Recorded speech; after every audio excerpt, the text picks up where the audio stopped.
Thank you for tuning in to the latest edition of the 12 Kyle podcast.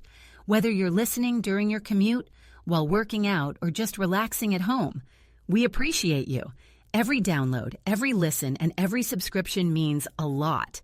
Up next, the 12 Kyle podcast. Be creative, tell your story. No matter how many times that story has been told, no one has told it the way you can because you have your own perspective, right? Lean into your authenticity and don't sell it. Don't sell your authenticity because a lot of people in Hollywood want to buy your authenticity. Hey, that's a heck of a project. Let me bring it over here. We can help you produce that. And then you start producing it and you're like looking at it like, this ain't my story no more.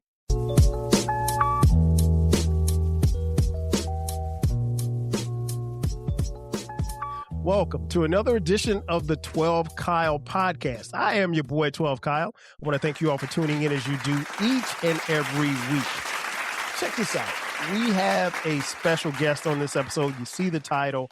What I wanted to do today on this episode was something a little different as far as interviewing. What I like to do is bring people on who haven't had the opportunity to, grace the platform or what have you, but also give a chance to tell their side of the story. And particularly when you have someone who's up and coming, if you will, and I can't even really say he's up and coming. I heard this young man speak on the homie Baylor's podcast just a couple of days ago at the time of this recording. And I reached out to Baylor and I said, give me his information because I want him to come on the podcast and tell his story. He is pitching, well, not just pitching his film, but a host of other things. My man Jason Taylor is in the building. Jason, what's up, man? What's the deal? What's going on, y'all? I'm excited to be here. This is new territory for me because every time I come out with a project, I don't really get this much attention. Just I've gotten a lot of attention, but this is a whole different ball game. So I'm excited to be here. Oh, no doubt, no doubt. Well, listen, You come to the right place for attention. That's what I'm talking about. Yes. So yeah, your story was very compelling. And we'll get into the film and everything. But I guess before we even get started into film, let's go back. Where you from? Tell us a little bit about yourself and how you actually got into film, because I know that's not something that people necessarily stumble into. Yeah. Well, my full name is Jason Keith Taylor. I've started to embrace it a little bit more because if you will literally Google that, I am the only one that comes up. Okay. That's the easiest way for me to tell you that. But on top of that, I born and raised in Los Angeles, was living in Koreatown, Los Angeles. So shout out to Koreatown because a lot of people don't know that Black people come from Koreatown. Me either. I didn't know that. Yeah, Koreatown is an amazing place. It allowed me to really, really grow into who I am. Going to the local park, playing basketball, being in the team club at Ardmore. That's where me and Baylor met. Just kind of playing basketball. But I've been doing this since 2012, like heavily since 2012. It'll be 14 years this year. Actually, yeah, at the end of this month, it'll be 14 years. I started off as an intern at BET Networks.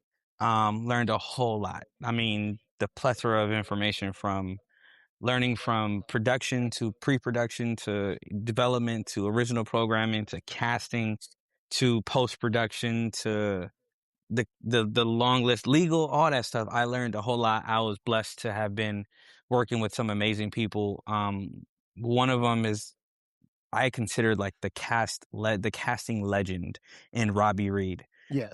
She is 100% a legend in this game. And I am in the same offices with her and I am able to see her when she walks by. And I was even able to sit in on a casting session that she had. And my God, the efficiency. And it made me truly think about things differently because that person that came into audition prepared for however long they prepared for. It could have been days, it could have been weeks, it could have been months, it could have been hours. That person prepared for a long time just to come into this session and be there for 2-3 minutes. And it was eye-opener for me because it's like sometimes when you know what you want, you don't have to delay stuff so long. So, working there actually helped me out because it actually gave birth to what it is that I'm doing now, I remember an executive at BET at the time, she was like, don't get trapped in this circle that is television, right? At first I mean I kind of understood that, but as she was talking about it, it's because it's with a regular day job, right? You are Right. confined to those hours. You don't really have much time outside of that to do anything creative. So she didn't want me to get trapped. So, at that point, it wasn't my decision to, but I felt like the best thing for me to do was to kind of like take a step back, learn how to do my thing. I learned a whole lot from everybody that was there at the time. And it, snowballed into me, creating my own production company. It started into me creating my own projects. And the first project I ever came out with was this project called Fight the Force, which was a documentary film about a 25-year gap of women's history. And we were talking about the positive things that women have done because, as a child of a single mother, a lot of women do not get a lot of recognition. They always get criticized more than they get praised and honored. So I wanted to, do something that helped honor my mom and people like her. So that film, Fight the Force, was my way of kind of shining a light on the positive things women have done. It's like you see the reality shows, you see the Instagram feeds, and you see half naked women everywhere. And it's like, yeah, that's what people see mostly. But then you think about the dream team, the 96 team, you look at, Queen Latifah, you look at, Hillary Clinton being one of the first women to be nominated for Democrat, for presidency. Like, you look at all these things that women have done, and it's like, yo, why isn't this talked about more? Right. So I wanted to come up with something like that. So that was my goal, and it led me to where we are now, where I have a new film called That's Life. No doubt. And we're going to talk about that too as well, because I'm very intrigued about the concept behind it as well as the name. You mentioned BET, and Robbie Reed is a super force in the industry. If I'm not mistaken, didn't she collectively put TLC together? I could be wrong. Maybe. I think she did. Maybe that may be some homework for me to look into.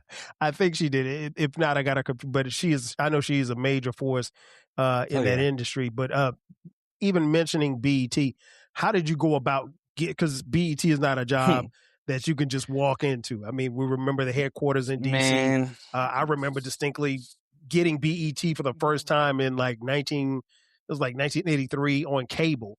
And even the programming then was only like for maybe a block of 6 hours. You didn't have BET on for a long period of time. How did you make your way to BET? That's a very, very funny story because at the time, Twitter had just popped off a year before. Okay. And I didn't know what the heck I was doing with Twitter. I was like, what is this? I'm from the MySpace Black Planet era, right? Gotcha. It's like that was social media for us. For my generation, that's what it was. MySpace, then Black Planet, then eventually Facebook came out, right? So I'm looking at Twitter, it's like 100 and something characters or whatever. I'm like, what the heck is this? I'm like, I don't even know what this is. So I got it because it was everybody talking about it. And then I'm like, I don't know what to do. So I let it sit for a year. And then something just said, go back on it. So I'm like, let me go back on it. And I go back on it and I see an ad on Twitter for internships at BET.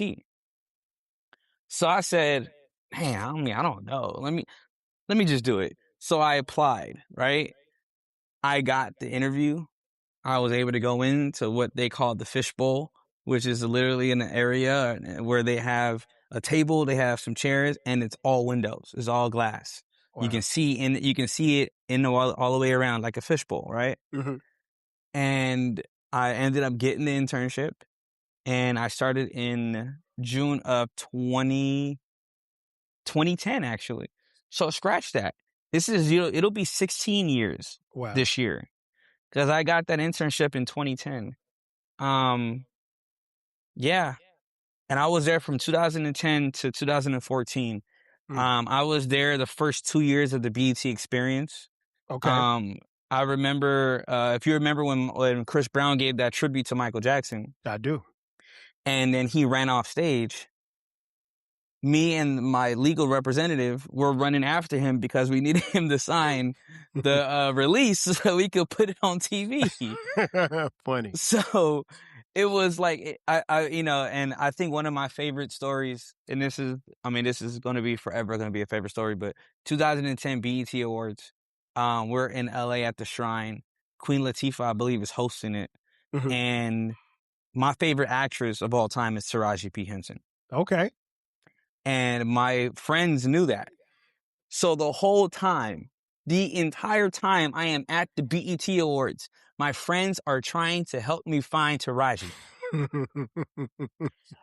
I'm like, all right. I was in the green room. Then I'm like, someone's like, hey, can you help me with? I went out and somebody called me, hey, she's in the green room. What? I run over there. She's gone. I'm like, bro, this is crazy. So I kid you not, fast forward to the whole night, could not find her. Mhm. I'm sitting there like, man, I wish I would able to find her. My friends are about to take me back to the house. And I'm like, all right, I'm just whatever. And then my friend was like, hey, come here real quick. I was like, okay. And then she walked me in there and Taraji is standing right there waiting for me. And I'm just like, couldn't speak, couldn't say anything. Mouth was just wide open. I'm just like, Right. and she was, oh my gosh, she is one of the sweetest souls I've ever met. Mm. And I will always remember this because I couldn't find it a whole night. Mm. Right when I'm about to leave, I find her. And then we're leaving the parking lot. We're leaving the event, right? And she is like 2 feet in front of me, and Queen Latifah was like 5 feet in front of me. I'm just Mhm. like, what world is this? I'm like, I couldn't find her, and now she's just, it was just an amazing experience for me. But BET was a place that I really honed my craft because I learned a lot of television. I learned a lot of what it took. I sat in on pitch meetings. Mm. I've sat in on meetings with executives. I watched cuts of different shows before it came out. I saw what could have been at BET that ended up in other places.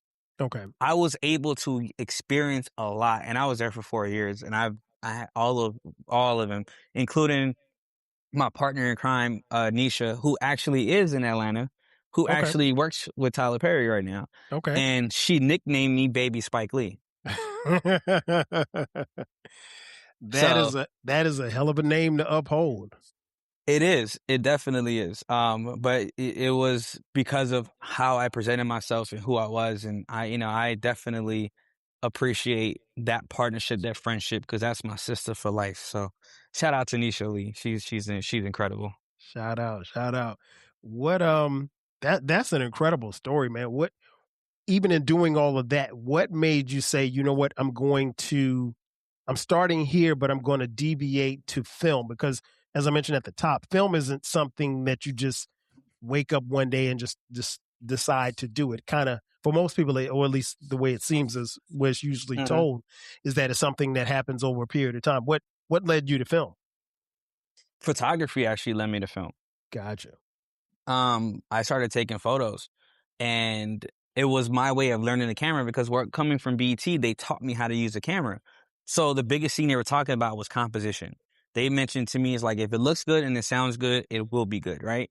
And I'm like, all right, let me focus and build on the composition of everything. So I started taking pictures. It was flowers, it was people, it was locations, it was landmarks, right? Then I started to do more and more and more, and it led me to, ironically, this will let me to Fight the Force. I was started off as a photo concept, a photo series idea. The idea was I was going to have a woman in the middle of Los Angeles wearing a crown, wearing all white. And I was going to take a picture of her because in the middle of that chaos, you find this beauty, right? Right. So that was the idea. And it ended up becoming a film, a documentary film. And then after that, ironically, I did another series called the 80-20 series based off the 80-20 rule that Tyler Perry talked about in Why Did I Get Married? Mm-hmm. And then I took that concept of the 80-20 series and I turned it into what is my first TV show concept, The Rule. And it was crazy because that came from the photo series, but photography is what got me started in all of it. It got me started to learn how to shoot, where to frame everything, how to adjust the lighting, how to adjust the ISO, how to adjust the aperture, all that stuff. And then it taught me how to like move in that direction. And I'm like, yo, this is what I want to do. I kid you not. I was like, yeah, this is what I want to do. And it was the freedom of being able to just be creative Mhm. and not having to worry about how things were going to happen, but Right. just be like, yo, you can be as creative as you want to be and not worry about everything else. Just be creative. And that's all I wanted to do was just be creative. And that's what it led to. Okay. Okay.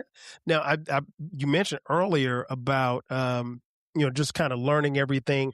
How important was it for you to learn aspects like post-production and, like you said, photography, getting that, foundation, if you will, for, what was to come?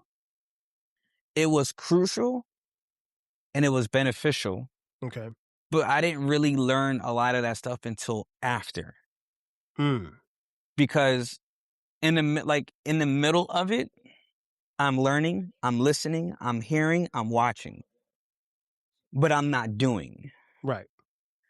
The moment I stopped listening and watching and I started doing, that's when I really learned a lot of it. That's when I learned the business. That's when I learned the cast. That's when I learned the production aspect and what all goes into production, the above the line, the below the line. How do you secure a camera? How do you that's when I really learned a lot of it. A lot of what I learned while I was at BET was just information. Okay. The foundational aspects of different departments, right? At that time, I didn't know there was that many departments and they're all in one office, Mhm. right? And it's like I think one person that really showed me a lot was ironically Lemuel Plummer. Okay. He's the one that runs Zeus Network. Gotcha. He had a production company inside BET at the time that I was there, and him and his brothers were really, really working on a few things. And I learned a lot from watching them. And I was like, yo, this is amazing. This is something I definitely would like to do. So again, a lot of it I learned, but I didn't necessarily utilize and apply until I had to. So, you know, that was a big thing for me. Okay. And in that application, when you find yourself creating something like Fight the Force, um, hmm where what would you say that you learned the most in that process with Fight the Force? What was the thing, if you had to point one or two things that, you say, okay, well, these are the things that I'm going to take with me to the next project. What were some of the biggest things that you learned in that process of creating and going through Fight the Force? I can do whatever I want. That was the biggest thing I learned. I can literally do whatever I want. And in a sense of like, how creative do I want to be? What story do I want to tell? What characters or what people do I want to highlight? It was the freedom of being able to just say, this is an idea and I'm going to create this idea and I'm going to turn this idea into a physical product. Mhm. And even in the documentary, like when you see the documentary, there's elements of that where I was on a radio show. I was touring high schools. I was interviewing people. We had this thing on the movie where I created this board. It was called the Negative Reality Board. Mm. And that was basically, I asked women, I said, I went to every woman I could possibly go to. And I went to so many different places. I asked every woman, I said, I want you to write down a word that you're called on a daily basis that you don't like. Wow. And the amount of things that women are called on a daily basis is insane. Cause you were like, why would you how'd you come up with this? Right. How'd you, and it's like, you look at that and you realize that that is a lot of women's reality. They Mm. get called every single thing in the book, from pancake booty to slut to homewrecker to too dark, too skinny. Like it's the amount of things that they get called is absolutely crazy. So, Mhm. that was a big thing for me to do that. But I realized that it took me to just tell myself, this is what I want to do, to give birth to that. and be like, that's a heck of an idea. I can guarantee you could talk to any woman you want, and I guarantee you they'll give you about 10 names that they were called yesterday that they didn't like. Wow. Yeah. I may have to do that. I'm not sure Yeah. I'm ready for the answers, but I may have to do that for real. I wasn't ready, but yeah. Man, that's crazy. Mm-hmm. So I guess the next question I would have is like, it goes without saying that, it takes a lot to produce something in Hollywood, because Hollywood is its own other entity. It moves at its own pace. Mm-hmm. And, a lot of times stuff gets funded and makes it to the big screen. We'll talk about your funding here in just a second, but stuff Mm-hmm. makes it to the big screen and you're like, who greenlit that? Like, this is terrible. I can give you 10 movies off the top of my head that I'm like, how did this happen? I know you can. So how do you handle no? Because I'm pretty sure you probably, in your processes of pitching, you're probably, I'm just making an assumption here. I would assume that you probably hear more no's than you hear yeses. How do you handle that, particularly in Hollywood? The funny thing is, when I first started hearing the no's, I didn't know how to respond to it, because I'm like, Okay. what do you mean no? I'm like, how do you mean no? Like, you don't like this? And then I realized it's not that they didn't like it. It's that, and I'm a big believer in timing. Okay. And I'm a big believer in everything happens for a reason. I feel like, and personally, I feel like if I got the yes when I was looking for it, I would have fizzled out. Because I didn't have any, like, a lot of people, a lot of creatives, they want to hear yes. Right. They want to hear, let's put your story out, you're being greenlit. They want to hear that. But but you got to ask yourself, are you able to sustain that after you get the yes? I was not able to. Okay. So that made me feel like the timing was necessary, but it allowed me to go the route I went to, because I learned a whole lot from a whole lot of people that I would have never met if I got the yes then. Right? So all the no's that came, that's fine. After a while, I realized it wasn't a no to me. It was basically saying God was letting me know, like, no, it's not for you yet. Don't worry. Not yet. No, right. not for you. Not for you. Not yet. Not yet. And it's like, okay. After a while, I realized it's all right, right? Even down to, like, even now, I'm grateful that I'm able to do things on my own. Yes, would I love to have Hollywood's backing? Sure. But I'm not chasing them. Okay. I'm not chasing them because would I be able to sustain Hollywood's standard? I don't know. Okay. I won't know until I get there. I know I can sustain the standard that I have now of being an indie filmmaker. I can sustain it all day long because I know what I'm doing. And somebody's not going to tell me, well, we're not going to put that out. I can say I want to put this out, and that's what I'm going to do. Okay. And I love that freedom, right? So that's how I dealt with the no's, because I realized that every no led me to become more free. Is there any level of frustration? Always. To the point where it's like, where you sit there and think, oh my gosh, I can't believe y'all can't see the vision. Yeah, there is. Okay. Because you, like, for me, I was looking at, me and my wife were actually listening, because I like to read scripts through Acrobat Reader, so it reads it to me, because sometimes I'll just be out. We were reading a pilot for a TV show that I created, and I'm like, yo, this is incredible. I'm like, yo, nobody would turn this down, right? But then you look at stuff, and then you see shows like Nemesis. You see shows like Power. You see shows like Raising Kanan, and you see these shows, right? And in your mind, you're like, it's going to remind everybody of that. So maybe this isn't the right time for this. That's when I started to realize I don't need to be frustrated that someone doesn't see it. It's not that they don't see it. They're probably seen a lot of it already. Yeah. Because think about it like this. I talk about BET, and I said it on pitch meetings.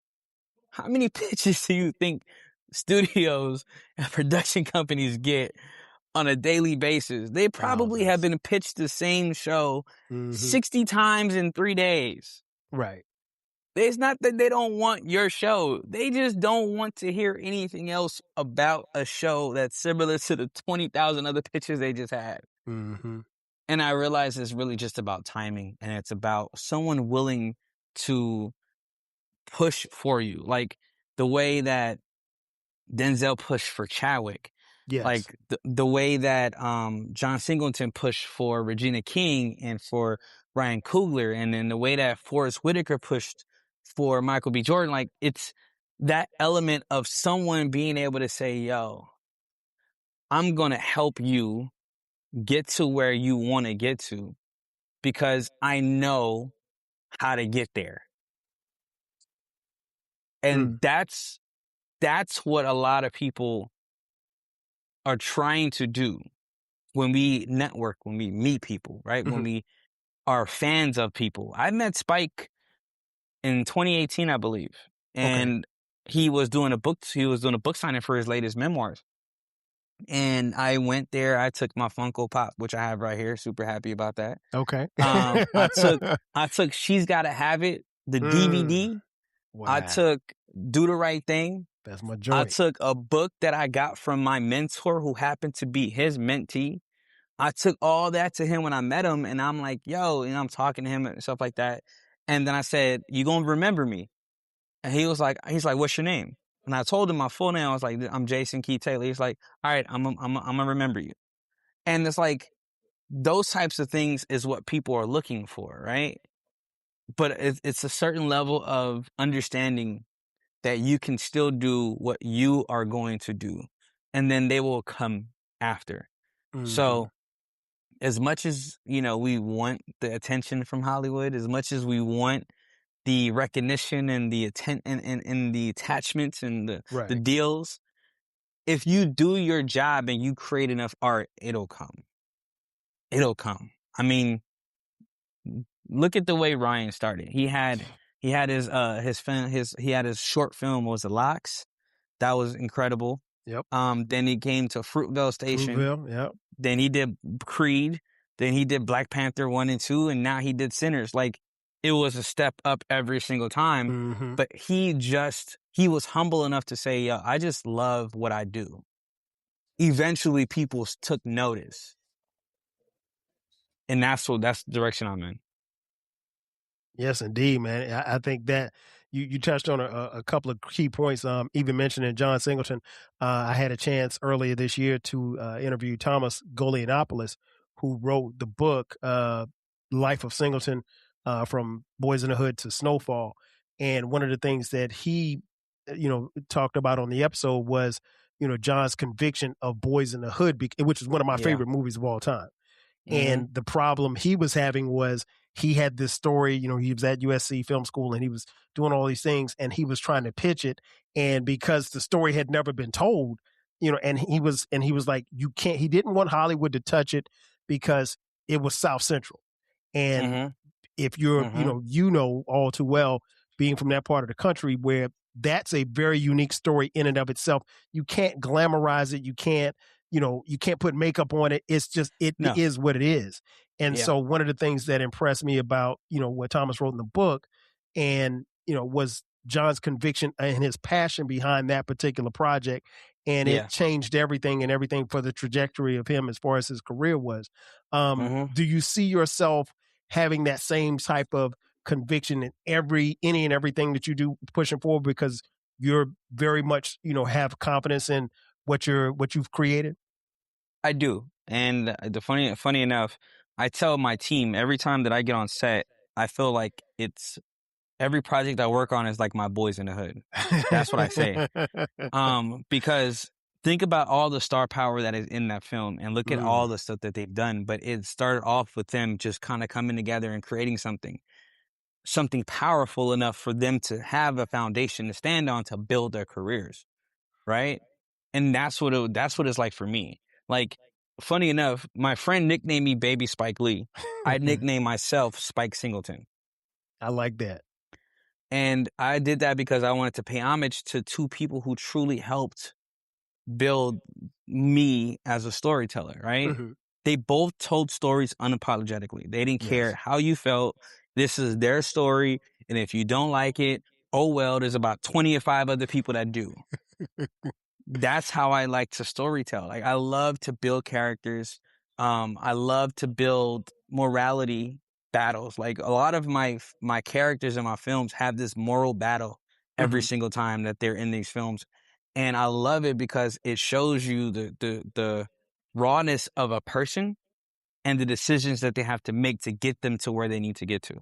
Yes. And it's been like that for me in my life. Decisions I've made led me to where I'm at right now. I've had a lot of moral battles in my life, just to kind of get to where I'm at. So, to be able to do what I do in the way that they founded and started, my favorite film of all time is Do the Right Thing. Hey, you and I, All time. man, same All time. here. All Favorite, time. to the point where if it's on network TV, no matter what I'm doing, I will stop and watch it and sit as if I've never seen it before. Mm-hmm. Yeah. I have 3 copies of Do the Right Thing. Wow. I actually have an episode that I haven't recorded yet, but it's called I think I titled it Bugging Out Had a Point. And I just Mm-hmm. and it's just going to talk about that scene where Bugging Out is looking up at the wall and ain't no brothers on the wall. And he makes a valid point. Like, we spend all kind of money up in here and ain't no brothers on the wall. So I'm really looking forward to creating that episode. But again, one of my favorite movies of all time, probably that and Coming to America is probably 1 and 2. And then maybe Boys in the Hood at 3. Oh yeah. But yeah, so as you can tell, I'm a fan of film and filmmakers. Spike Lee and John Singleton are 2 of my favorites. And I'm looking forward to putting Jason Keith Taylor up at number that's what I'm talking number about. 3. Yeah. So let's talk about the new project, That's Life. Yes. As I mentioned at the top, I heard you talk with Baylor about it. Give me, and I of course heard the episode and heard your bio, but your personal story as to how this came about and what the film is about. Yeah, it's a very personal story because it is centered around my relationship with my grandfather. Next month in July, it'll be 10 years since he's passed. Mm.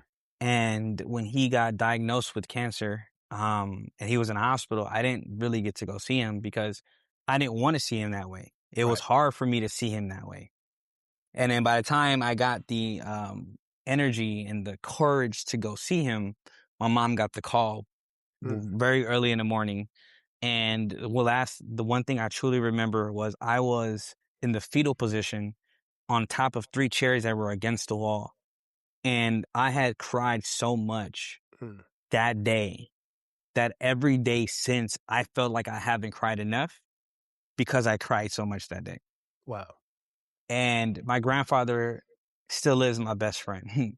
I mean, if you ask my dad and my aunties, it's different. They all have their relationship with my grandfather, but I have my relationship with my grandfather. My grandfather was my best friend. He would literally, like in the film, in my life, there are a lot of parallels. And it all revolved around me asking myself if he would be proud of me today. And I didn't necessarily know how to answer that question. In my mind, in my heart, I know he will be. Of course. But I felt like I just needed to hear him tell me one more time, right? So I decided to give myself some emotional closure by writing this story called That's Life, where this motivational speaker is getting ready for a book tour. He's doing a commercial. And while he's there, he gets the same tragic news I got. He's dealing with a lot. He has been away from family for a long time. And it's very similar to, like, if anybody has ever watched Welcome Home, Roscoe Jenkins, it's the same idea from that, where you have someone who hasn't been around family for so long and decided to go out and do his own thing, and he created his own life. And then he has to face family again.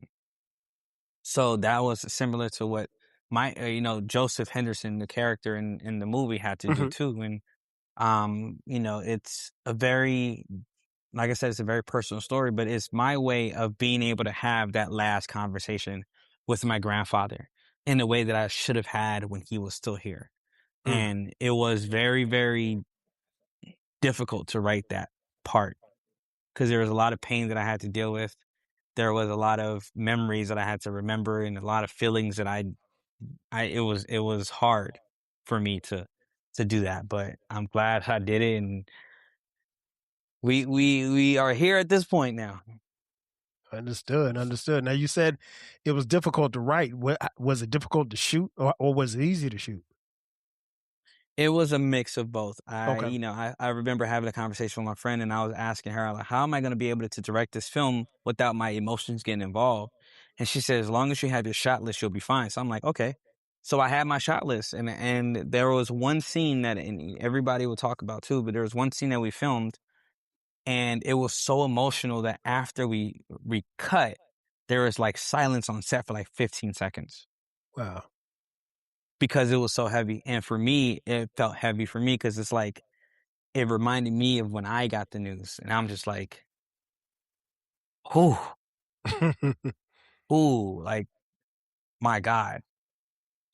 And it was difficult for me to direct as well, but it felt good to know, even after I got clips, like to be able to see it and then to feel it again was an amazing process. How long did it take you to bring everything, I guess, from script to shooting this film? I started writing it last year, March. Okay. And funny enough, I wrote it 2 weeks before my my maternal grandmother passed away. Mm, And in writing that film to help me be there for her in a way that I wasn't for my grandfather. gotcha. Um, and I didn't realize that I would need that story so early, Hmm. but I did. And I'm grateful. She would have been 87 Wow. right now. That's Um, amazing.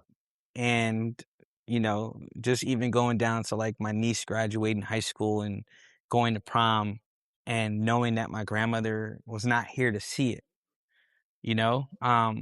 was a big deal. But I think that what I cherish most about that is that my grandmother was at my wedding Wow. and she was there with me and we still have that picture that I will always cherish. But yeah, it's been a year.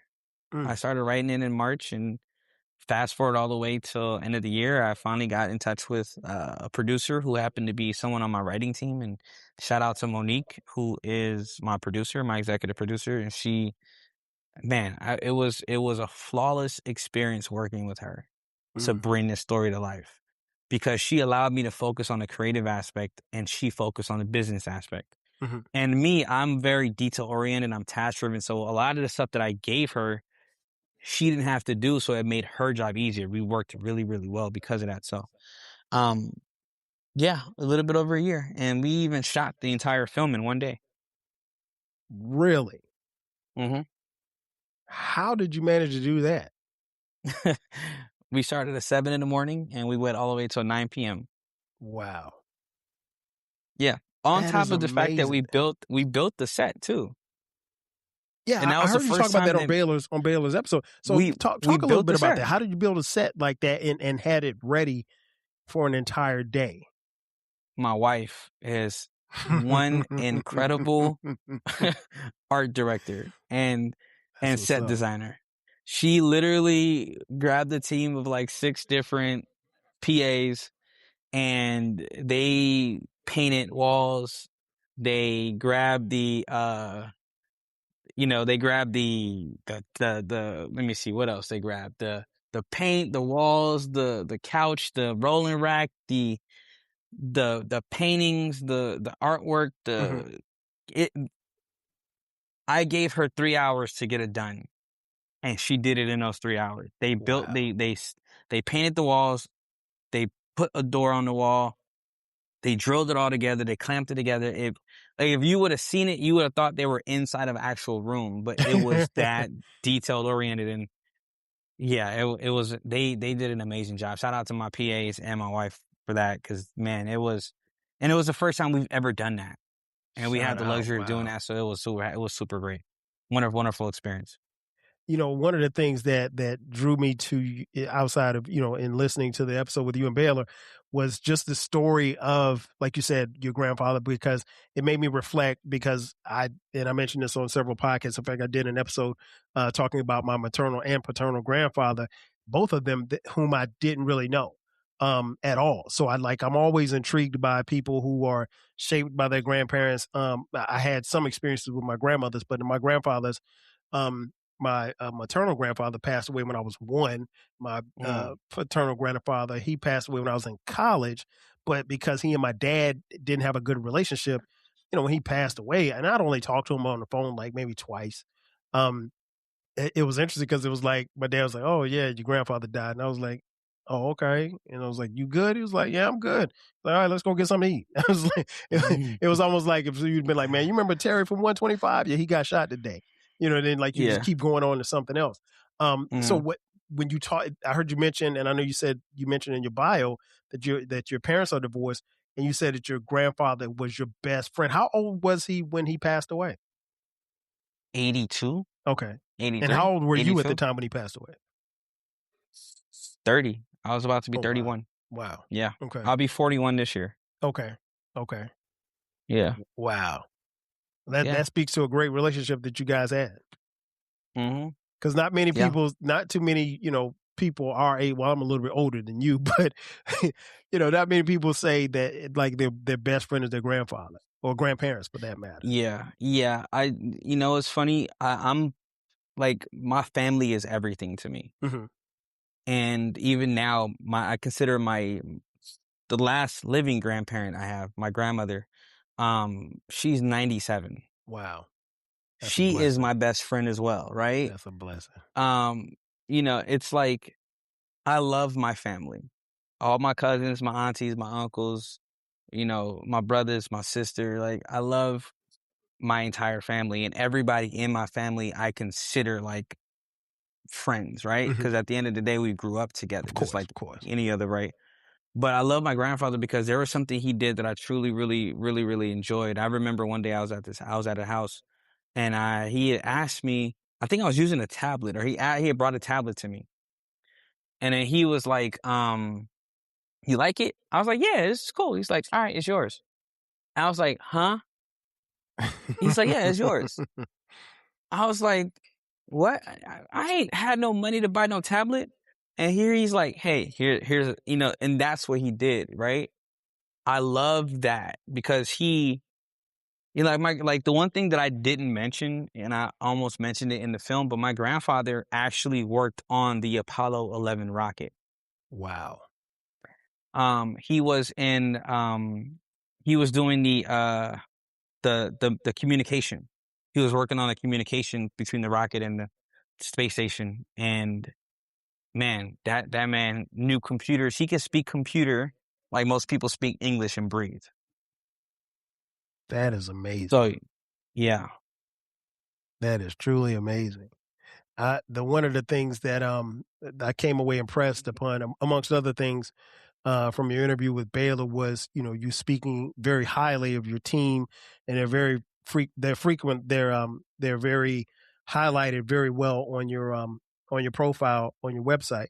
Talk a little Mm-hmm. bit about your team, man, because it Oh man. even though your name is on the headline, it sounds like you have an incredible team that helped put all of these things together. I have one of the best teams ever. Only because it took me a while to secure them. Mm-hmm. And it was a situation where I was really looking for people to really connect with and network with. And I found some people that really, really helped me grow, right? And my team has been with me since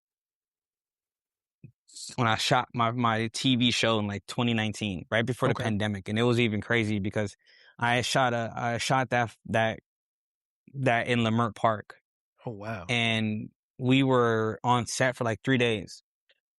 And we did some amazing work.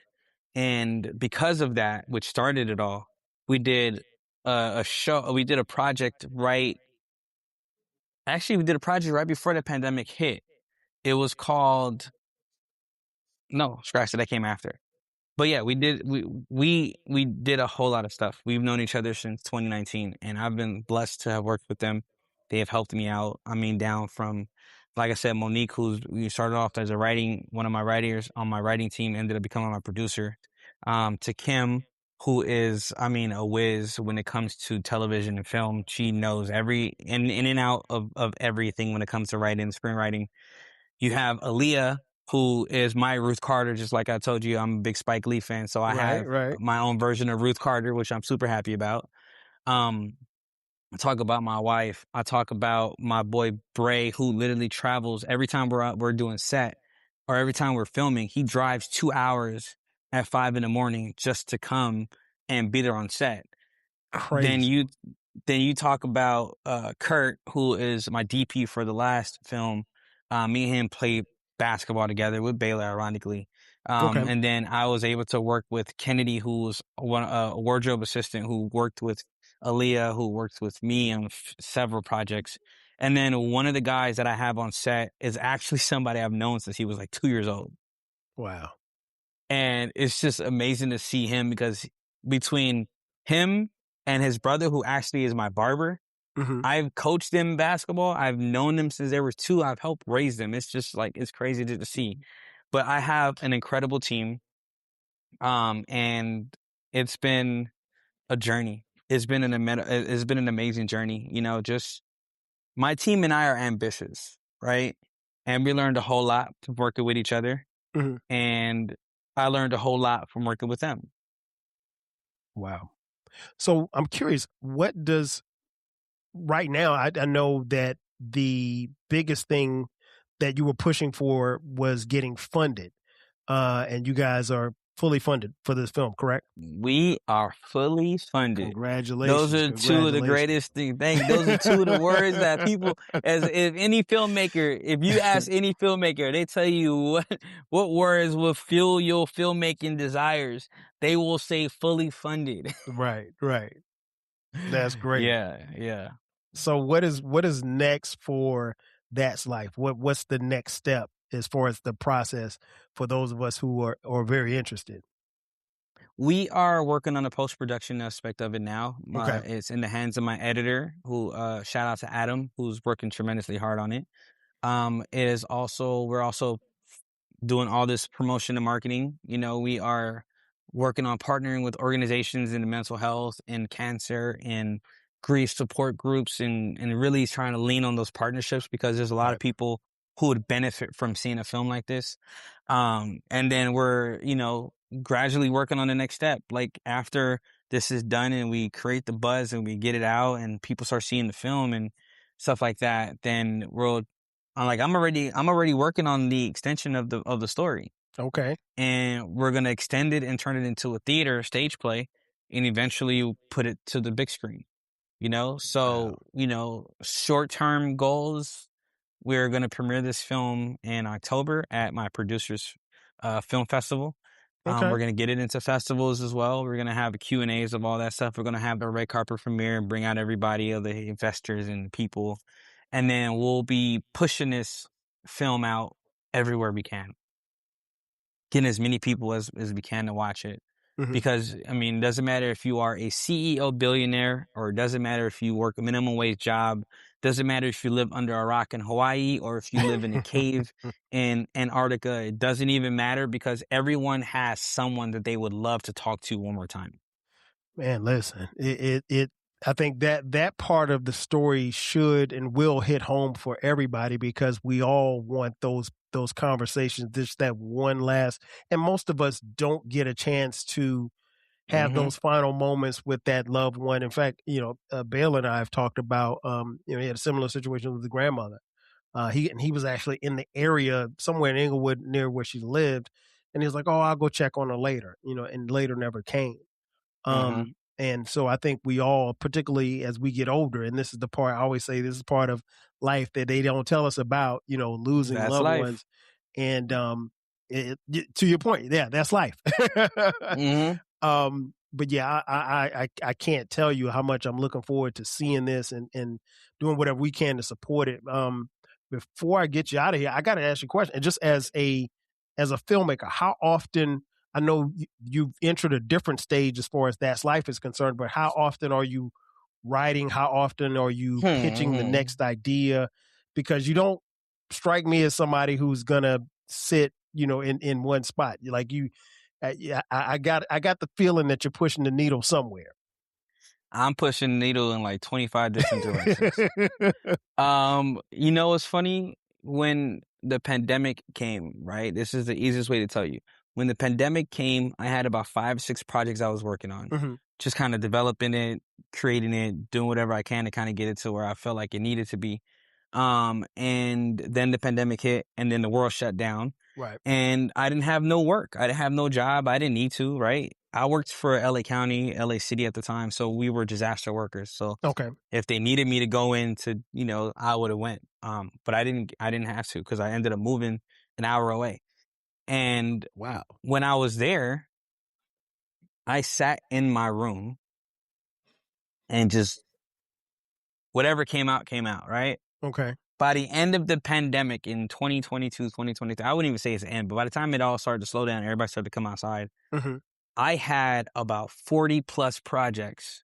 Wow. With scripts, pitch decks, cover art, one sheet treatments, all of it, down logos. I did the graphics for it. I wrote the script. I revised it. I created everything, put it all together.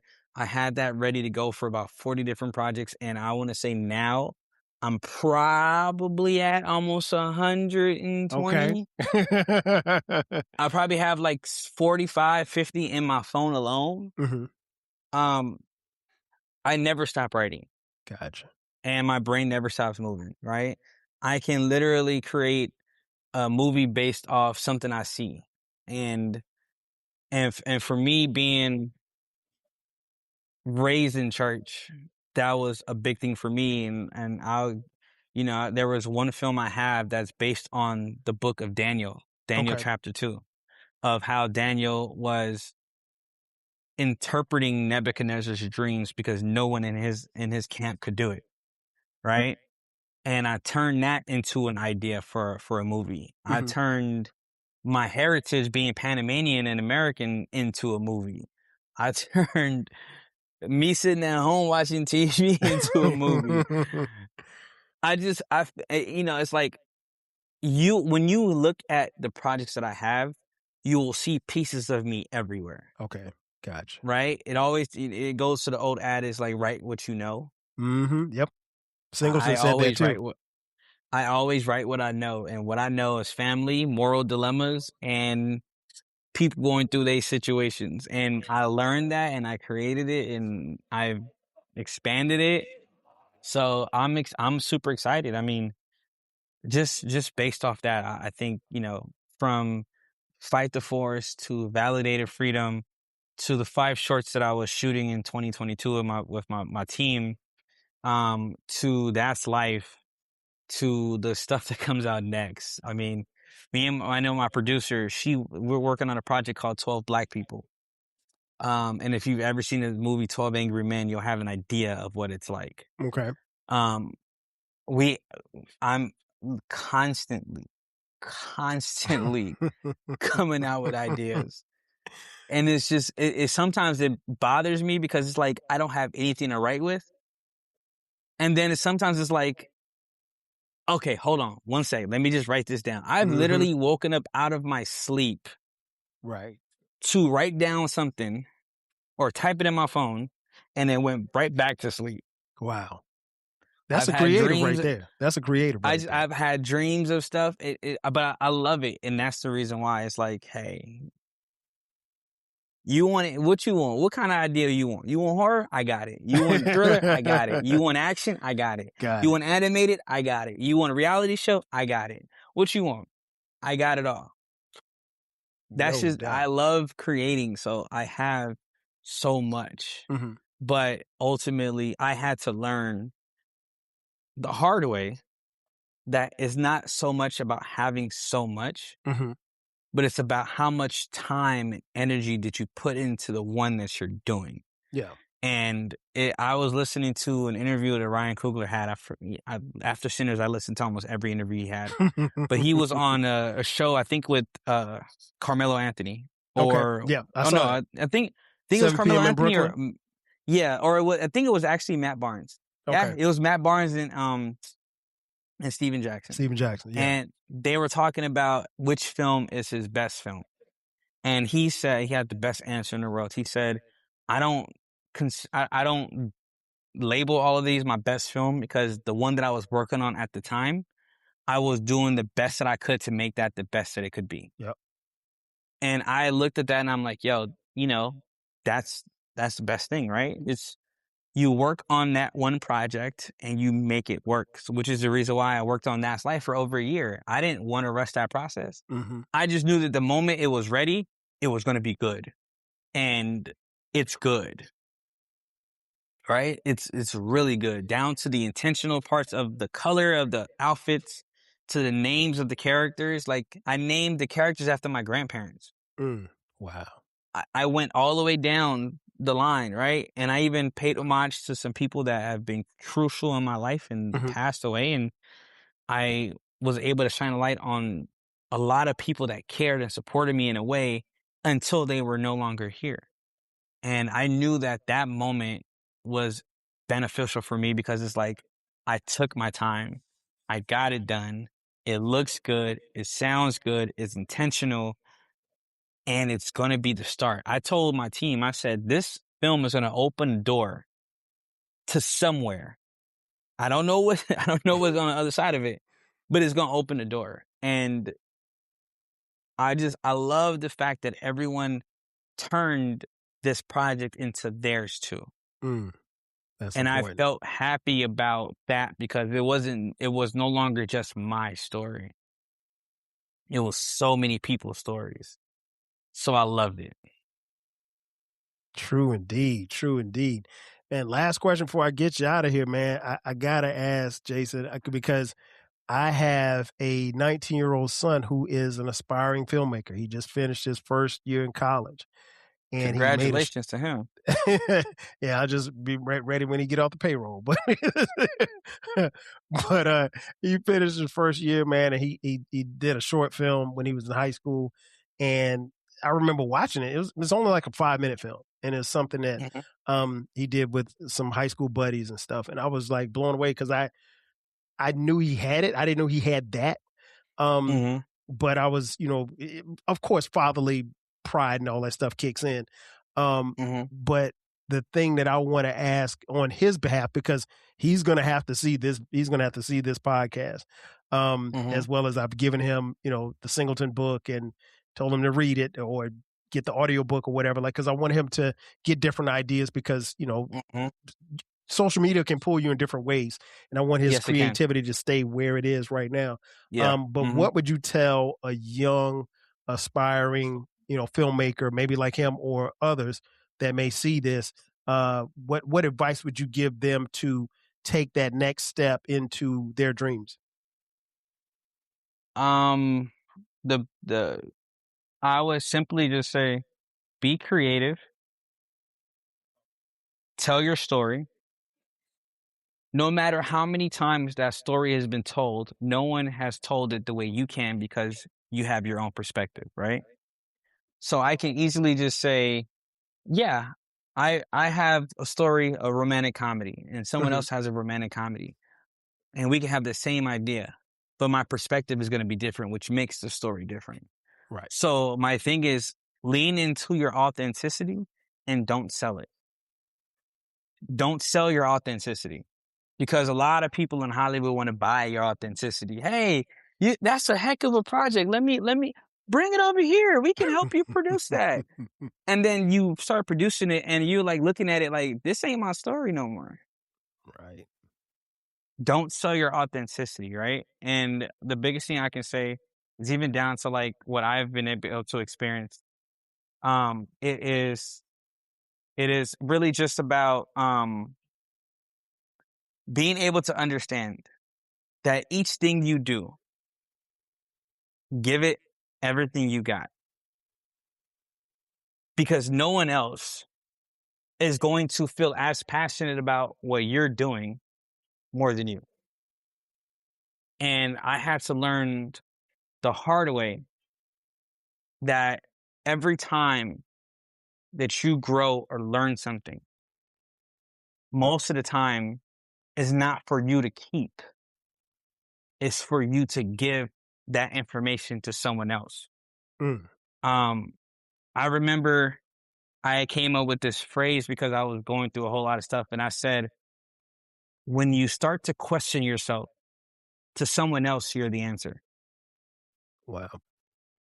And I had to realize that people's blessings are tied to you doing what you're supposed to do. If I didn't do what I did the way I did it, my team would not be working with me. And then the blessings they have because of the road and the decision that they made would not have been in place because I didn't do what I needed to do. So sometimes it's just about understanding that this is a collaborative world. And the last thing I'll say is there is enough, and I'm going to say this 3 times, there is enough room for everybody. Yes. There is enough room for everybody. There is enough room for everybody. Do not let Hollywood convince you that there is not room enough for everybody. There's room for everybody. Literally. You don't need to compete with nobody. You don't need to compete with nobody. Art is not meant to be competitive. It's meant to be collaborative. There you go. You have to find your tribe, your people, your group, and just learn all you can from those people. Because eventually there are going to be people who are going to come to you asking you about information that you have. And I've learned that myself. Man, that's a bar. Jason Keith Taylor, man, thanks for coming on, man. I definitely appreciate it. Before you leave, man, tell folks where they can find you. Obviously, the film will be out soon, hopefully for all of us to consume. You are more than welcome to come back on the podcast and talk about it and promote it again. But yeah, tell folks where they can find you and all of what you're doing right now. Yeah, you can find me on social media. Well, first off, you can Google me. Jason Keith Taylor. Full name. You can Google me up. Full name. You can Google me. That'll give you everything. But as far as social media on Twitter, I still call it Twitter. I ain't calling it no X. Same. Twitter and Instagram, you can follow me at Acknowledge It, ACT Knowledge IT. You can go on if you're looking for the film itself, you can look up Acknowledge Productions. You can look up That's Life Film Project. But that's where I'm at. And I'm on TikTok. Don't know why, but I am. So, that's a whole other thing. Shout out to Kim because, my writer, she was like, yo, you need to get on there. I was like, you okay. gotta be. Yeah, everybody's there. You gotta be there. Yeah. But other than that, that's where you can find me. You can Google me. Like I said, Jason Keith Taylor. Super happy about it. But man, That's Life is going to be a heck of a film. Heck of a film. Shout out to my cast, Terry, Kia, Paul, Maria. Shout out to my crew. Shout out to my producer, Monique. Like she is a big component. Is the reason why we got fully funded. So when you have people on your team that are ride for you, you'll find a whole lot of success. Fact. A whole lot of success. Right? So that. But I have one last thing to say. Go ahead. Floor is yours. And I'm gonna say it, and I'll say it's on my shirt. But it's about time somebody gave us some good, you know what? Because that's what it's about, right? It's about us having good stuff. We talked about movies that are greenlit. We didn't know how it got greenlit, right? This is a message to Hollywood. Yeah. Look what happened when you gave us a chance. Ryan Coogler had one of the highest grossing films of all time. Look at what Is God Is did. Look what I Love Boosters did. Look at what one of them days did. Look at what happened when you gave us an opportunity and we didn't have to sell our authenticity. Mm-mm. You know, we'll always make more with less. My God, please. That's how many times just hooping, right? How many times have you pulled out the shopping cart, lifted the thing up, and shot in there? We didn't need no basket. We didn't need no rim. No. We used a crate that cut out at the bottom. That was it. Double rim, right? Mm-hmm. We just like how you said, we do a lot with less. I think people soon will realize if they truly gave some people an opportunity. Mm-hmm. I mean, think about Backrooms, think about Obsession, and those filmmakers who came from YouTube, and they gave an opportunity to them. Yep. It was an amazing experience, right? A lot of people really just need opportunities, right? You'll never know what someone can do until you give them an opportunity. The way Hollywood is acting right now, where they say, hey, you need to build an audience. If I build an audience, I don't need y'all. Thanks. If I can build the audience, I don't need you. Mm-hmm. You want me to build an audience so you can recruit? No, I'm sorry. I don't need Toy Story 25 in about 10 years. I don't need Despicable I didn't realize Me they got the 10. Toy Story 5. We don't need that, right? Mm-hmm. Those movies were great for the time that they came out with, right? Those were movies that were ingrained in our soul. We are still talking about Kill Bill. We're still talking about John Wick. We're still talking about Crooklyn. We're still talking about Boys in the Hood, Love and Basketball. We're still talking about all these movies, Baby Boy, Menace to Society, Juice, right? All of them. Even When Harry Met Sally. Look at all these movies, The Breakfast Club, 16 Candles. I can go on and on and on and on and on, all these movies, right? We're still talking about these movies because they were good. Mm-hmm. But they had the opportunity to spread their wings. And the last thing I'll say is to everybody out there, as to the advice, if you have a story, don't allow anyone to tell you that you can't tell it. Don't allow anyone to tell you that you can't tell it. You got a phone? Use it. You got a GoPro? Use it. You got a DJI? Use it. You got a camera? Use it. Do whatever you can do, tell stories, because people need stories. People need stories. We all need stories. And the craziest part about this is it's more relatable than you think. You aren't the only one that went through that story. Facts. Big facts. My story is a key. Everybody has someone they would want to talk to again. It doesn't matter who you are. It doesn't matter what race, ethnicity, gender, it doesn't matter. If you have a story that you want to tell that story. Don't let anyone tell you that you cannot tell that story. Tell that story. Because at the end of the day, the only person that you are not going to be able to forgive is yourself. Facts. Big facts. Big facts. Jason Keith Taylor, my brother, I appreciate you for coming through. Again, you're more than welcome to come back and talk about this movie once it reaches the masses, or anything else in between, man. We were talking a little basketball before you came on. We can have you come back on, and we can talk a little bit about some hoops and stuff, man. We can definitely talk about it. Yeah, especially the move that everybody's not gonna like. I'm telling you right now, Giannis gonna end up in Miami. Oh, I thought you were gonna say L.A. Nah. As much as I lived in LA my whole life, but my favorite basketball player is Dwayne Wade.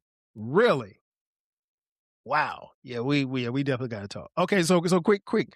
LA Laker question. I threw this to Baylor one time.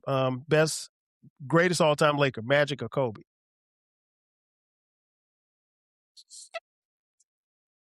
That's a very interesting story. That's a very interesting choice. Y'all see the Filmmaker come out right now? They're great in their own right because they're from two different eras. Mm-hmm.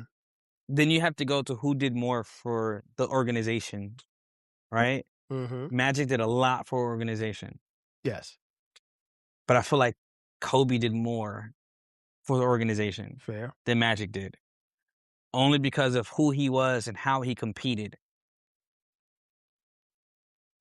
No one's talking about Magic Johnson in a way that they're talking about Kobe Bryant.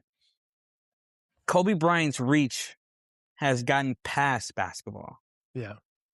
The Mamba mentality is no longer just for basketball. It's for life. The Mamba mentality, that's a lifestyle. That's Okay. a lifestyle. A lifestyle. People who may not know and ever watched the game Kobe played in Right. know what the Mamba mentality is. Of course. Which, how many people you really get an know about argument from me. Showtime?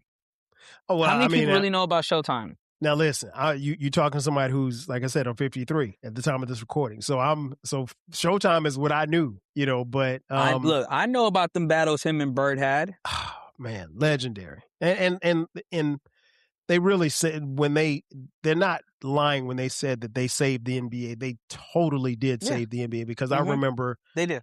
the NBA. I remember games being on tape delay. I mean, and I'm talking about NBA finals, that's unheard of. And they did a lot. But Kobe, particularly given the fact that Kobe's no longer here, which is still mind boggling for me to even wrap my head around. He did a lot, but I always like to ask, my B-ball fans, but you come back on, we'll definitely talk some D Wade. I'm interested. Anytime. Oh, for anytime, sure. anytime. Hey, listen, I'll take you up on that, man. Yeah, anytime. I could talk about D Wade forever and a day, man. Man, I listen, actually met him. I met him, so I was happy about that. That's what's up. That's what's up. I've always heard good things, man. He's a good guy, and Really good guy. Me and Baylor, we talk and text every day. So a lot of our conversations are hoop conversations. He, as a Laker fan, he ain't really happy right now, but I told him, I said, get over it, man. I mean, you could be like me and be a Hawks fan and be stuck with with what we got. So it kind of is what it is. Yeah, I know, y'all. I know you didn't like the Miami Heat, because Miami, you never got past Miami. Nah. The Atlanta Hawks never got past Miami. And here's the wild thing, and I don't know how this happened, but my middle son Cameron, who's 23, he's a Heat fan. He's a diehard Heat fan. So I told him he's in the right space. I told him I'm gonna kick him out the house. We went to a game. What was it, last year? The Heat came here, and I took him to a game, and we won at we won by 3. At the end of the game, and I talked so much shit, it was ridiculous. And so but we go back and forth, but it's all love. But like I said, that's spirit of competition in this house, man. But I'm not gonna talk you to death. Jason Keith Taylor, man, a pleasure again for coming through. Thank you. More than welcome to come back through. I'm always going to support filmmakers, always going to support Black filmmakers as well. It's needed. It is needed. It's needed.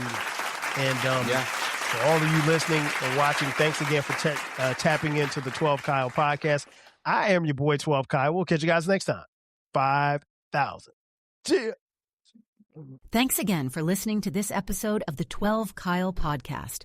If you enjoyed this episode, make sure that you hit the subscribe button and share this podcast with a friend who needs the 12 Kyle podcast in their life.